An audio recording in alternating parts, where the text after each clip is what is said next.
मनोकामनाओं को पूर्ण करने वाली तथा सभी कार्यों को सफल बनाने वाली सफला एकादशी की हमारे सभी श्रद्धालु भक्तों को बहुत बहुत बधाई एवं शुभकामनाएं। मैं रीता उपाध्याय प्रयागराज से अपने सभी श्रद्धालु श्रोताओं का हार्दिक अभिनंदन एवं स्वागत करती हूँ। भगवान श्री हरि सभी की मनोकामना पूर्ण करें, ऐसी मेरी अभिलाषा है।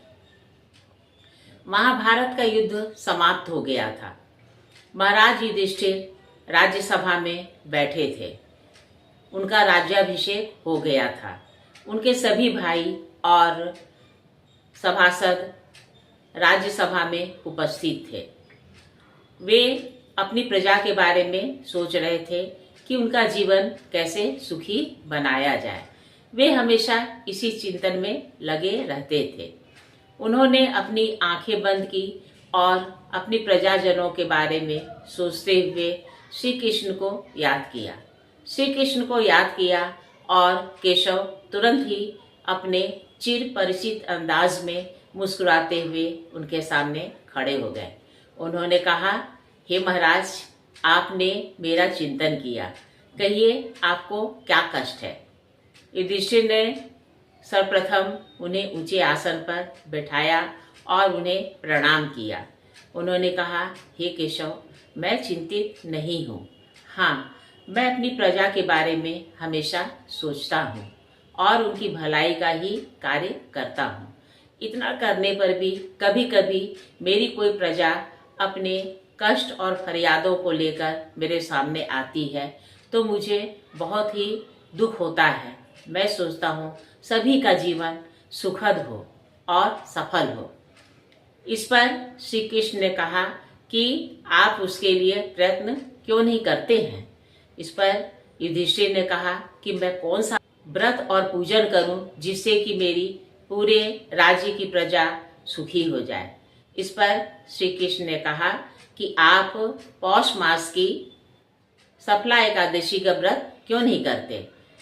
इस पर युधिष्ठिर ने हाथ जोड़कर कहा कि महाराज, कृपया मुझे इस व्रत के बारे में बताइए, इसकी पूजन विधि और कथा भी समझाइए। केशव ने कहा, हे युधिष्ठिर, सुनिए। राजेंद्र, मैं बतला रहा हूँ, उसे सुनो। बड़ी बड़ी दक्षिणा वाले यज्ञों से भी मुझे उतना संतोष नहीं होता जितना एकादशी व्रत के अनुष्ठान से होता है। इसलिए सर्वथा प्रयत्न करके एकादशी का व्रत करना चाहिए। पौष मास के कृष्ण पक्ष में सफला नाम की एकादशी होती है। उस दिन पूर्वोक्त विधान से ही विधि पूर्वक भगवान नारायण की पूजा करनी चाहिए। एकादशी कल्याण करने वाली है, अतः इसका व्रत अवश्य करना उचित है।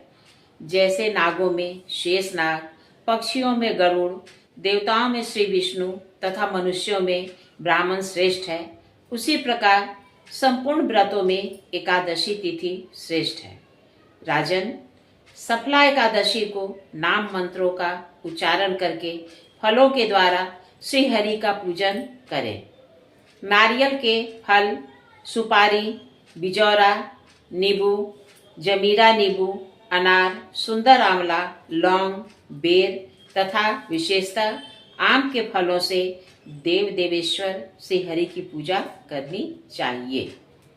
इसी प्रकार धूप दीप से भी भगवान की अर्चना करें।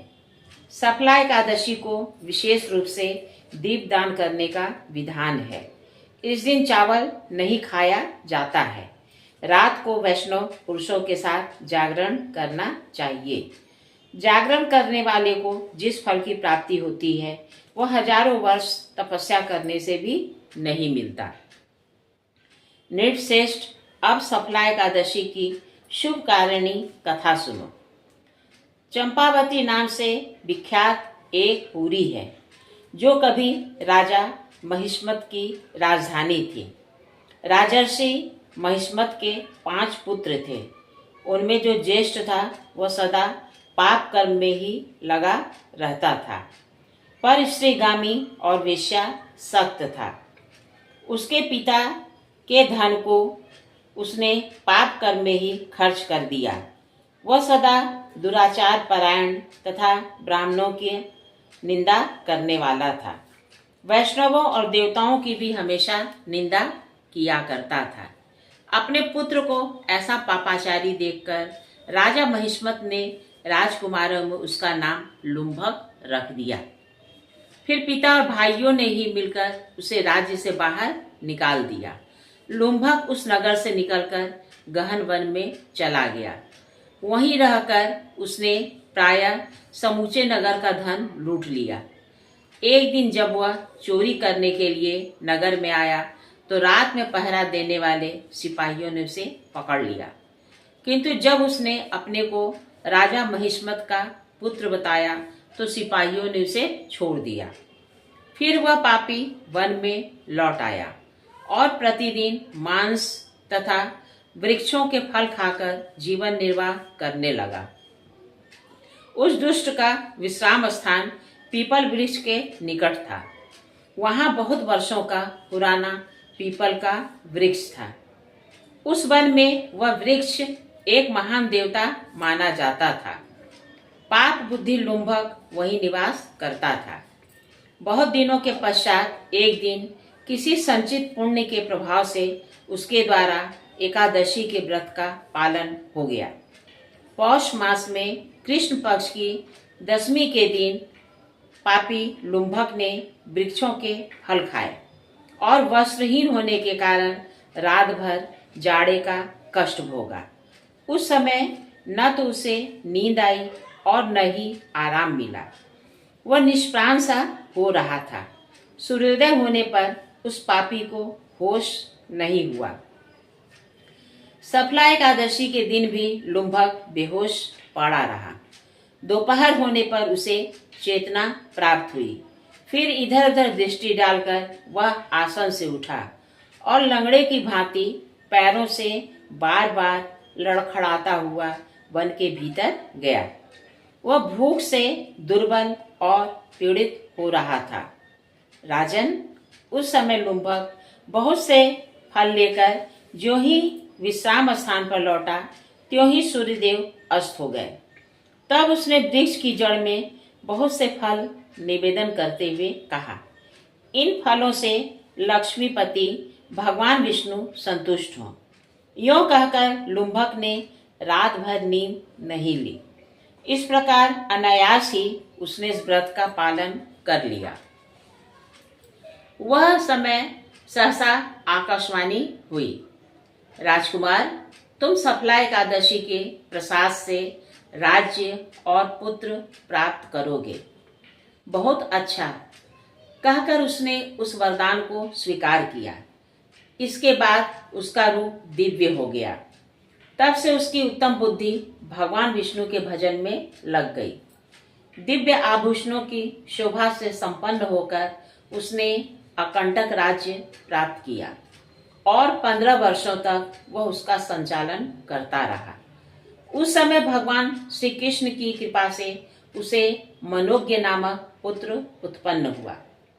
जब वह बड़ा हुआ तब लुम्भक ने तुरंत ही राज्य की ममता छोड़कर उसे पुत्र को सौंप दिया और वह भगवान श्री कृष्ण के समीप चला गया, जहां जाकर मनुष्य कभी शोक में नहीं पड़ता।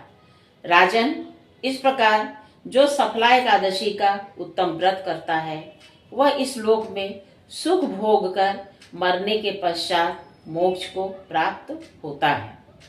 संसार में वे मनुष्य धन्य हैं जो सफला एकादशी के व्रत में लगे रहते हैं। उन्हीं का जन्म सफल है। महाराज, इसकी महिमा को पढ़ने, सुनने तथा उसके अनुसार आचरण करने से मनुष्य राजसूय यज्ञ का फल प्राप्त करता है। श्री कृष्ण के द्वारा व्रत के बारे में बताए जाने पर युधिष्ठिर ने कहा कि मैं सफला एकादशी के दिन इस व्रत को अवश्य करूंगा और अपने प्रजाजनों को सुखी रखूंगा। कहिए मेरे श्रद्धालु श्रोताओं, आपको मेरे द्वारा कही गई यह कहानी कैसी लगी?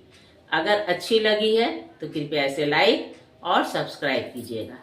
नमस्कार।